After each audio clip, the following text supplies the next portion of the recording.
बरोबर. आता आपण बाकीच्या लोकांना बघतो, योजना असतात, सर्व असतात, पण त्यांना ते योजना पोहोचत नाही किंवा त्यांना त्याची माहिती मिळत नाही. तर याच्या मागे रिझन काय असतं?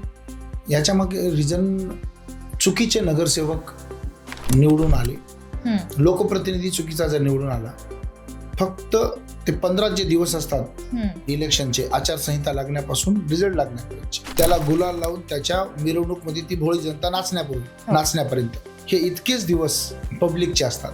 ते आमिष देण्याचे, भोळ्या पब्लिकला आपल्या वेगवेगळ्या पद्धतीचे आमिष देऊन त्यांना चुंबकासारखं आकर्षित करण्याचे आणि अमाप पैसा देऊन हे काम जेव्हा केलं जातं त्यावेळेस त्याचं व्हिजन एकच असतं, पुढचे जे 5 वर्ष आहेत त्या 5 वर्षामध्ये त्यांना आपले ब्लॅक मनी व्हाईट करायचं किंवा